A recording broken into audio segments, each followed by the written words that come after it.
یہ اسپین کا مشہور شہر بارسلونا ہے۔ یہاں آپ کو آئیفل ٹاور نظر نہیں آ رہا، اور آ بھی کیسے سکتا ہے کیونکہ وہ تو یہاں ہے ہی نہیں۔ ایسا ہم اس لیے کہہ رہے ہیں کیونکہ گوستاو آئیفل نے سب سے پہلے بارسلونا ہی میں ایک عظیم الشان ٹاور تعمیر کرنے کا پرپوزل دیا تھا، لیکن اس وقت وہاں کے شہریوں کو یہ بہت فضول قسم کا آئیڈیا لگا۔ انہوں نے کہا ہم کیوں اتنے پیسے یہاں لوہے کا ایک ڈھانچہ بنانے میں خرچ کریں اور پھر رات کو اسے دیکھنے کے لیے بے شمار لائٹس کا بندوبست بھی کریں۔ یہ بیکار آئیڈیا لگا انہیں، سو انہوں نے اس کو ریجیکٹ کر دیا۔ انہوں نے گوستاو آئیفل کو کہا کہ اپنے اس پروجیکٹ کو کہیں اور لے جا کر مکمل کریں۔ دوستو پھر ہوا بھی ایسا ہی۔ بارسلونا سے 1000 کلومیٹر دور فرانس کے مشہور شہر پیرس میں گوستاو آئیفل نے وہی ٹاور تعمیر کیا جسے آج دنیا آئیفل ٹاور کے نام سے جانتی ہے۔ آج کی اس ویڈیو میں ہم آپ کو آئیفل ٹاور کی مکمل ہسٹری دکھائیں گے کہ یہ کیوں تعمیر کیا گیا، اس پہ کتنی لاگت آئی، اس نے جنگ عظیم میں کیسے اہم کردار ادا کیا، اور وہ قصہ کیا تھا جب آئیفل ٹاور کو بیچ دیا گیا تھا۔ 1889 میں فرینچ ریولوشن کو 100 سال مکمل ہونا تھے، سو فرانسیسی انقلاب کی 100 سالہ سالگرہ کے موقع پر ایک یونیورسل ایکسپو یعنی بین الاقوامی نمائش کا اہتمام کیا جانا تھا۔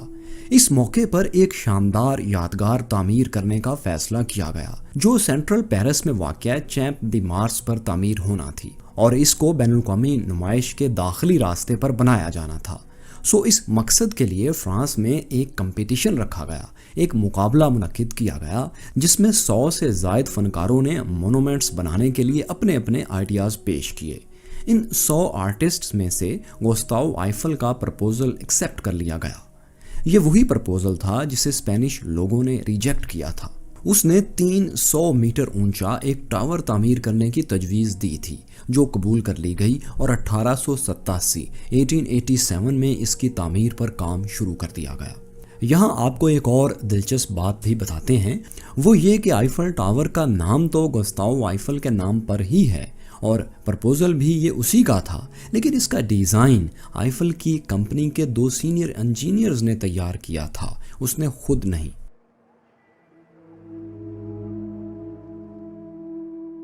مائی کیوریس فیلوز، آئیفل ٹاور کی چمک دیکھ کر لگتا ہے کہ شاید یہ اسٹیل کا بنا ہو، لیکن ایسا ہرگز نہیں۔ حقیقت یہ ہے کہ آئیفل ٹاور آئرن، لوہے کا بنا ہوا ہے۔ اس کی تعمیر کے لیے خام لوہا مشرقی فرانس سے لایا گیا تھا، پھر اس آئرن کو آئیفل کمپنی کی فیکٹریز میں لے جایا گیا جہاں اس کو پولڈنگ پروسیس یعنی آئرن کو آکسیڈائزنگ مادہ کی موجودگی میں کسی بھٹی میں ڈالا گیا جہاں ہائی ٹمپریچر کی وجہ سے پگھلا کر اور پھر ہتھوڑے کی مدد سے اسے مخصوص شکل دی گئی۔ اس عمل کے دوران لوہے میں موجود اضافی کاربن کا بھی خاتمہ ہو جاتا ہے۔ آخر میں ان لوہے کے ٹکڑوں کو اس جگہ لے جایا گیا، جمع کیا گیا جہاں آئیفل ٹاور تعمیر کیا جانا تھا۔ دوستو اب آپ کے کیوریس مائنڈ میں یہ سوال تو ضرور آ رہا ہوگا کہ اگر یہ لوہے کا ہے تو اسے زنگ کیوں نہیں لگتا؟ تو اس کا جواب یہ ہے کہ اسے زنگ لگنے سے بچانے کے لیے اس پر پینٹ کی ایک موٹی تہ لگائی گئی ہے۔ اس پینٹ کی وجہ سے اس پر زنگ نہیں لگتا، لیکن ظاہر ہے پانی اور ہوا کی وجہ سے پینٹ خراب بھی تو ہو سکتا ہے، اس لیے اسے ہر 7 سال بعد ری پینٹ کیا جاتا ہے، دوبارہ پینٹ کیا جاتا ہے۔ یہ ری پینٹ کرنے کی ریکمنڈیشن، مشورہ بھی گوستاو آئیفل نے ہی دیا تھا، جسے آج کی تاریخ تک فالو کیا جا رہا ہے، اسی لیے اسے آج تک زنگ نہیں لگ سکا۔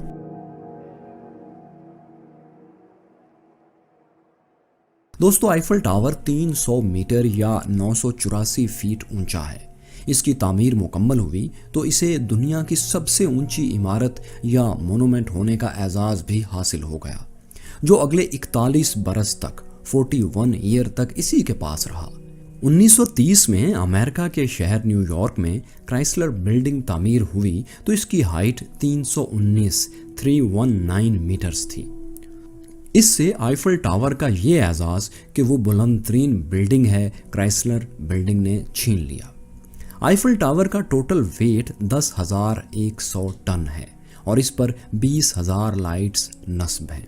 اس ٹاور کی 108 سٹوریز ہیں جبکہ 3 پلیٹ فارمز ہیں۔